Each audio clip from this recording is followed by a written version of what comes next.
अब खबर बिहार से है। बिहार के मधुबनी जिले के सुपौल में रहने वाले एक मजदूर मोहम्मद मुर्शीद के साथ बांग्लादेशी कहकर मारपीट और मॉब लिंचिंग की कोशिश का संगीन मामला सामने आया। जानकारी के मुताबिक मोहम्मद मुर्शीद मजदूरी के सिलसिले में मधुबनी आए हुए थे, जहां कुछ लोगों ने उन्हें घेरकर बेरहमी से पीटा, जिससे वो शदीद तौर पर जख्मी हो गए। इस वाकये की MIM के कौमी तर्जुमान आदिल हसन सख्त मजम्मत कर रहे हैं। आदिल हसन ने कहा कि किसी हिंदुस्तानी शहरी को बांग्लादेशी बताकर पीटना लॉ एंड ऑर्डर की नाकामी और इंसानियत पर हमला है।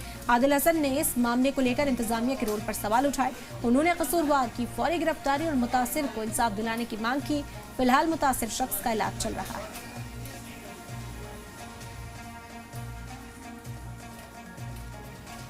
आप ये नफरत की सौदागरी, नफरत की जो बाजीगरी चल रही है बिहार में, इसको MIM किसी तरीके से, और ना बिहार के लोग इसको बर्दाश्त करेंगे, ना मिथिलांचल के लोग बर्दाश्त करेंगे, ना मधुबनी के लोग बर्दाश्त करेंगे। ये नफरती चिंटू का इलाज कीजिए।